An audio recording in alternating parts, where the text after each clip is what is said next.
राधे राधे। कैसे हैं आप सभी अच्छे होंगे, स्वस्थ होंगे। चलो आज हम बात कर लेते हैं प्रकृति की बारे में, जैसे कि यह पर्यावरण या प्रकृति की देन के बारे में। जैसे कि हम सभी जानते हैं, ब्रह्मा, विष्णु और महेश, ये तीनों ही देव मिलकर हमारी सृष्टि को चलाते हैं, हमारी प्रकृति बनाते हैं। ये प्रकृति जो भगवान द्वारा बनाई गई है। जैसे कि हम सभी जानते हैं, ब्रह्मा जी जो हैं हम सभी को पैदा करने वाले हैं, और विष्णु जी हैं वह हमारा पालन पोषण लालन पालन करने वाले हैं, और जो भगवान शिव हैं वह हमें मोक्ष देते हैं, यानी कि वह हमें मृत्यु देते हैं। तब भी हम भगवान शिव के मंदिर में जाते हैं और भोलेनाथ को मनाने की कोशिश करते हैं। उसी प्रकार से अगर देवी के रूप में पूजा जाए तो माँ पार्वती को प्रकृति का रूप माना जाता है।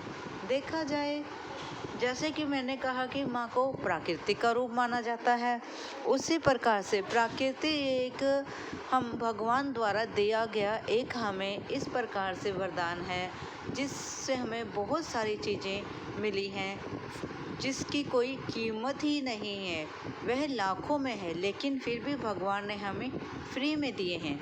जैसे कि जल, वायु, धूप, सूर्य, चंद्रमा, हवा, कितनी सारी ऐसी चीज़ें हैं जो ईश्वर ने हमें दी है, लेकिन वह हमसे उसके बदले में हमसे कोई भी उन्होंने मूल्य नहीं लिया है।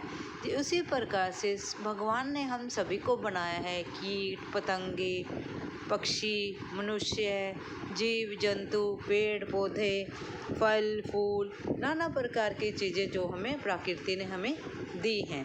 चाहे तो वह वरदान समझो, या उनका प्यार समझो, या उनकी दया समझो, जो भी समझो। जैसे कि आप सभी देख ही रहे होंगे कि इस गमले में एक मिट्टी तो एक ही है। जैसे कि माता पिता एक होते हैं, उनके अनेक बच्चे होते हैं। उसी प्रकार से ये एक गमला है जिसमें एक ही मिट्टी है, और उसमें देखो एक मिट्टी में 3 प्रकार के पौधे हैं। इसमें देखो ये सफ़ेद रंग के फूल, ये गुलाबी रंग के फूल, देख रहे हैं ना आप, सफ़ेद और गुलाबी रंग के फूल। देखिए ये देखो, ये गुलाबी और ये साथ में सफ़ेद, है ना जी। एक ही गमले में है ये फूल जो हैं। और ये देखिए उसी गमले में एक छोटा सा आपको संतरा भी नज़र आ रहा होगा, जिसे कि स्मॉल ऑरेंज कहा जाता है। खाने में खट्टा होता है लेकिन स्वाद होता है, ऐसे खट्टा होता है लेकिन फिर भी टेस्टी होता है। कहने का भाव यह है, जैसे हमें एक माता पिता जन्म देते हैं, लेकिन हमारा भाग्य अलग अलग होता है और हम अलग अलग होते हैं, उसी प्रकार से इस मिट्टी ने इन 3 पौधों को संभाल कर रखा है। जैसे ये संतरे का, और ये देखिए इसमें फूल भी हैं, ये संतरा हो गया, ये देखो गुलाबी फूल हो गया, और फिर कहीं कहीं इसमें सफ़ेद रंग के फूल भी हैं, जो कि इस मिट्टी ने संभाल कर रखे हैं। एक ही देखो प्रकृति का कितना ही नियम है, प्रकृति कितनी देनदार है, कितनी हमें चीज़ें देती है। जैसे कि एक मिट्टी दी है जिसमें हम तरह तरह की चीज़ें उगा सकते हैं। और ज़रा ये पुदीना भी देखें, कितना सुंदर लग रहा है। यह पुदीना हमें गर्मियों में कितनी ठंडक देता है। चाहे तो हम इसकी चटनी बनाकर खा लें, चाहे हम इसे पीसकर चटनी के रूप में गोलगप्पे का पानी बना के पी लें, जिस प्रकार से भी हम इसे यूज़ करें, ये हमें ठंडक देता ही है। उसी प्रकार से माना जाता है कि यह गुलाबी जो फूल हैं और ये सफ़ेद फूल हैं, फूल के साथ साथ ये जो पत्तियां हैं ये भी औषधि का काम करती हैं। और ये संतरे जो हैं ये तो देखो अद्भुत ही हैं, छोटे छोटे हैं लेकिन स्वाद है, खाने में टेस्टी हैं। और ये सफ़ेद और गुलाबी रंग के फूल, बीच में यह संतरे, देखो कितने सुंदर लग रहे हैं। एक माता पिता के ये 3 बच्चे हैं, कोई सफ़ेद है, कोई लाल है और कोई खट्टा मीठा है। उसी प्रकार से यह देखिए एक गमले में यहाँ पर पुदीना था, और यह एक दूसरा गमला है जहाँ पर सफ़ेद और गुलाबी रंग के फूल हैं। कहने का भाव यह है कि प्रकृति हमें कितनी सारी चीज़ें देती है, जैसे कि फूल, फल, सब्जियाँ, अनाज, चावल, मिट्टी, वायु, जल, नदियाँ जैसे कितनी सुंदर झरझर करके शीतल जल उनका बहता है। और ये फूल जैसे कि कितने सुंदर लगते हैं, चढ़ते भगवान पर हैं, उगाते भी हैं वही।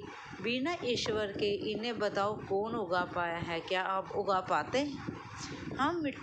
हम एक सिर्फ जरिया हैं कि हम मिट्टी में पौधे को लगा सकते हैं, पानी दे सकते हैं, लेकिन धूप जो है, हवा जो है और इसका लालन पालन करने वाले जो हैं वह ईश्वर हैं। मैंने बात सही कही है ना? क्योंकि जब हमारा लालन पालन करने वाले ईश्वर हैं तो इन बेजान पेड़ पौधों का लालन पालन भी ईश्वर ही करते होंगे। जो पक्षी को एक डाल पर बैठे रहने देते हैं, उसी डाल पर वह सो जाता है, उसे नहीं गिरने देता ईश्वर, तो हमें भला कैसे गिरने देंगे?